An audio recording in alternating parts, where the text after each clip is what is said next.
going on, my fruit homies? Today I want to talk to you Well, wait. Fruitarian, living lifestyle. Learn about the benefits and start now. Eating from the vine and feeling divine. Fruit living with nature's design. Why is it that a fruitarian like myself, who could be living anywhere in the world right now, is choosing to live in Chiang Mai, Thailand? What is so great about Chiang Mai, Thailand? Why does Chiang Mai tick all the boxes? Let's start with first things first, and that is weather. The weather here in Chiang Mai is phenomenal. It's sunny year-round. There is a short rainy season, and it's not even that bad of a rainy season. It didn't interfere with my training at all. Throughout the whole year, the weather here in Chiang Mai is phenomenal.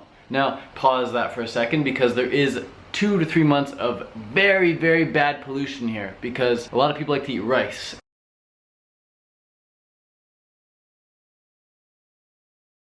Between February 15th and April 15th roughly, all of the rice fields here get burned. And when all these rice fields get burned at the same time, the haze and the smoke in the air is so bad, it stings your eyes, it burns your throat, it causes a lot of lung and chest infections in a lot of the locals and foreigners here. For some people who can't leave, like the teachers and the locals, they have to stay here, they have to put up with that stuff. They have to wear masks and they can't really go outside, and they need to just put up with it, and it's very, very stinky. It smells, it makes your clothes reek, it makes everything reek. You can't even see the mountains in the distance. Like, your view is obstructed from all the smoke. It is the most polluted city in the world for those 2 months, between February 15th and April 15th. Now, putting that aside, for the rest of the year, Chiang Mai is phenomenal. It's amazing. And another important thing about the weather here in Chiang Mai is that between November and February, it's quite cold. It's quite cold here up in Chiang Mai. Chiang Mai is the northern part of Thailand. People down in Phuket, they're like, oh yeah, we know about the seasons. But in Chiang Mai, the seasons are hardcore, man. It gets really cold here. I'm talking, you gotta wear sweatpants and a sweatshirt, maybe even a toque and some gloves first thing in the morning between, 1 a.m. and 7 or 8 a.m. It's very cold here, especially in December and January. Like, it's nippy, man. It's nippy. You don't want to go outside without bundling up.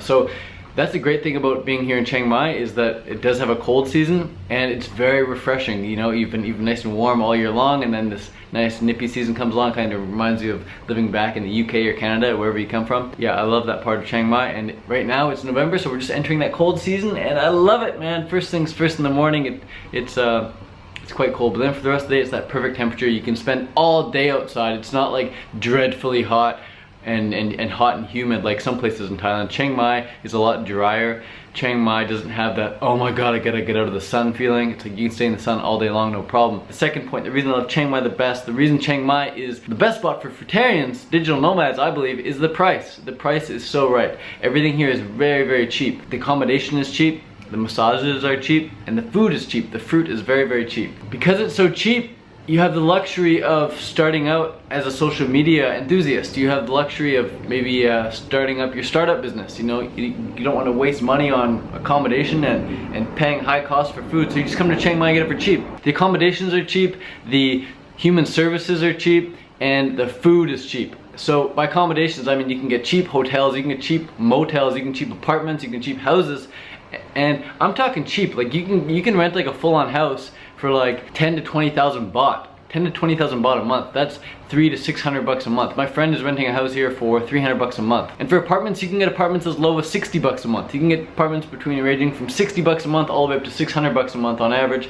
So if you want to live here for cheap, you can do it, no problem. And by human services, I mean the massages are very cheap. You want to get your bike fixed, that's very cheap. You want to get your clothes sewn or repaired, that's really cheap. You want to get your car fixed, that's cheap. Any type of service involving another human is very, very cheap. They don't seem to value their time as much in Thailand, which is why oftentimes you'll call up a taxi, they'll say they'll be there in 20 minutes and they'll make you wait like 45 minutes. Time here does not equal as much money as it does in the West. And another note on that is that when somebody's late for something, they won't apologize like they do in the West. Like in the West, they'll say, oh, I'm sorry I'm late, like my bad, here, I'll give you a discount or something, or I'm so sorry, or I'll make up for it or something. But here in Thailand, it's like they show up late, it's like, it's all good. It's just the Thai culture.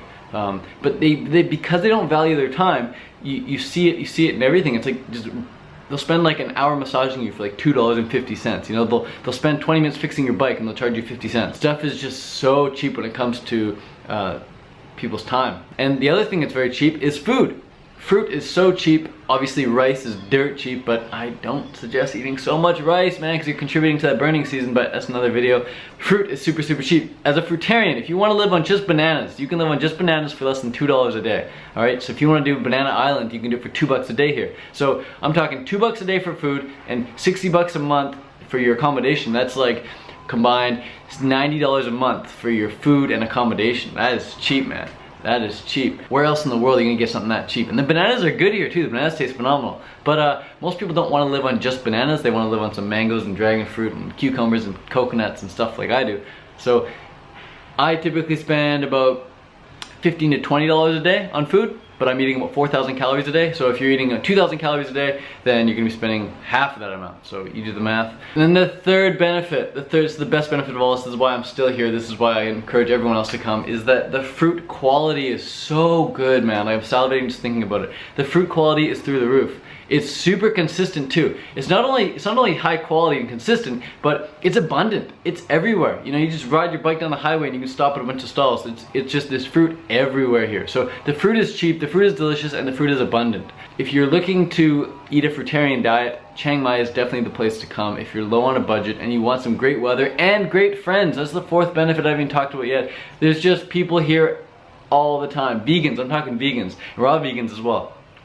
I cannot get on my bike and ride down into town and ride home without seeing a vegan or raw vegan. Every single day, man, every single day. And it's just growing. There's a lot of long-termers here, there's a lot of full-time residents here, and there's a lot of just people who come for a month or two, like different parts of the year, different times of the year. A lot of people you see on social media. So yeah, if you want to come meet people as well, Chiang Mai is definitely a great place for that. Anyways guys, I gotta go and eat this mango right now, and I will talk to you later. Thanks for watching. Peace out from Fruit Living in Chiang Mai, Thailand.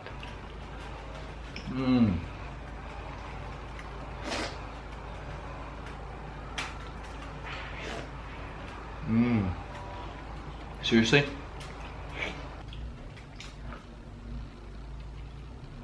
Before fruitarianism, I never believed in a God.